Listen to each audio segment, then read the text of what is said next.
আমি যখন আমার মালিকের সামনে দাঁড়াবো, তখন যদি আমার মালিক আমাকে জিজ্ঞেস করেন, এরে হাসান জামিল, দুনিয়ায় তো তোরে চোখের এই নিয়ামতটা দিছিলাম, তুই তো এই নিয়ামত ভোগও করছস, এখন আযাবটা একটু বাড়ায়া দেই, তো আমি কি জবাব দিব? তোকে তো জবানের নিয়ামত দিছিলাম, তুই তো নিয়ামত ভোগও করছস, এখন আযাবটা একটু বাড়ায়া দেই, তো আমি কি জবাব?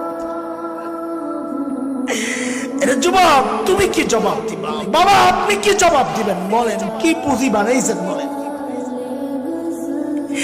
কোন পুঁজির ভরসায় আমার নিশ্চিন্ত জীবন যাপন করছেন বলেন? নবী আলাইহিস সালামকে জিজ্ঞেস করা হয়েছে, আপনার সবচেয়ে প্রিয় কে? তো নবী বলেছেন আয়েশা। বলে পুরুষের মধ্যে? বলে আবুহা, তার বাবা আবু বকর। আল্লাহর নবীর সবচেয়ে প্রিয় দুইজন মানুষ, বাপ বেটি, দুইজনই জান্নাতের সুসংবাদ পাওয়া, অথচ আল্লাহর সামনে দাঁড়ানোর ভয়ে কি করতেন? কি আসছে রিওয়ায়াতে, আম্মা জান তো কাঁদতেন কাঁদতেন কাঁদতেন আর বলতেন, ইয়া লাইতানি কুনতু নাসিয়াম মানসিয়া, আরে আমি যদি নিঃশেষ হয়ে যাইতাম, আমি যদি নাই হয়ে যাইতাম, তো আল্লাহর আদালতে দাঁড়াইতে হইতো। বাবা আবু বকর তো আরো আগায়া দূরে নির্জনে যায় নিজের ধিক্কার দিয়ে দিয়া কাঁদতেন আর বলতেন, ইবনা আবি কুহাফা, এরা আবু কুহাফার বেটা, মানুষ কেন হইলি? মানুষ কেন হইলি? এখন হিসাব কেমনি দিবি? গাছের পাতার দিকে তাকা তাকা আবু বকর কাঁদতেন আর বলতেন, ইয়া লাইতানি কুনতু ওয়ারাকা মিনাশ শাজারা তুদাত অতুকাল, হায় মানুষ না হইয়া যদি গাছের পাতা হইতাম তো দয়া খায়া ফেলতো, আমার আর হিসাব দেওয়া লাগতো। এমন চিন্তা হওয়ার কথা তো আমার মতো জালিমের, অথচ আমি তো বটেই। অধিকাংশের চেহারার দিকে তাকাইলে মনে হয় না মানুষটার আখিরাতের কোনো চিন্তা আছে। কেন রে ভাই? আমি জানতে চাই কেন?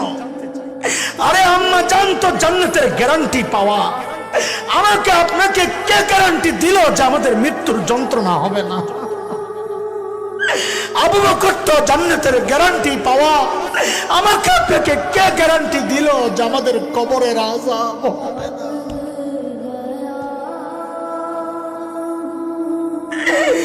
কে গ্যারান্টি দিল বলে? কোন ভরসায়, কোন পুঁজির ভরসায় এইভাবে নিশ্চিন্ত জীবন যাপন করছে? পুঁজি যে নাই তা না, পুঁজি তো আছে, পুঁজি আছে, আছে গুনাহ গুনাহ গুনাহ। চুল পাইকা সাদা হয়ে গেছে, গুনাহ ছাড়তে পারি না। দাড়ি পাইকা সাদা হয়ে গেছে, গুনাহ ছাড়তে পারি না। কবে ছাড়বেন জানতে চাই। আরে মালিক যেন আমাকে আপনাকে ডেকে ডেকে জিজ্ঞেস করতেছেন সূরা হাদীদের মধ্যে, আলাম ইয়ানিল্লাযীনা আমানু আন তাখশা কুলুবুহুম লিযিকরিল্লাহ। ওরে ইমানদার, আল্লাহর ভয়ে তোর অন্তরটা কেঁপে ওঠার সময় কি হয় নাই? যুবক, তুই ভাবিস না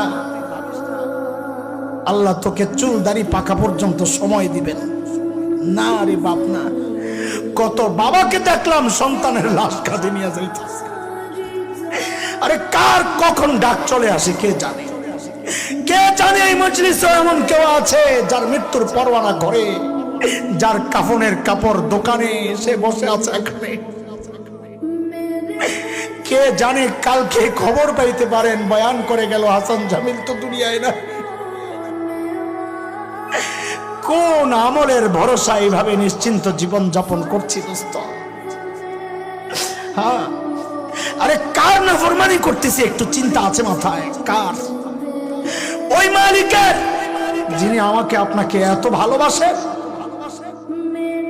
কত ভালোবাসেন ভেবেছি কখনো? আহা, কত ভালোবাসেন আমার মালিক।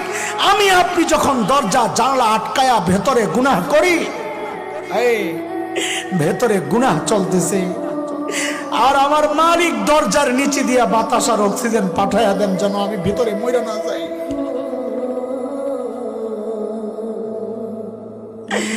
ওই মালিকের নাফরমানি আর কত কাল বলেন? যুবক, আমার কথাগুলো যদি তোদের হৃদয়ে টাচ না করে তা আমি বলি কি ভাই আমার কাছে আয়, তো আমার কাছে আয়, আমার বুঝানোর আর ক্ষমতা নেই, আমার কাছে আইসা তোদের পা গুলা আমার সামনে মেলে দে, আমি তোদের পা গুলা জড়াইয়া সারা রাত বসে বসে কান্দি, তো তোরা গুনাহ ছেড়ে দে।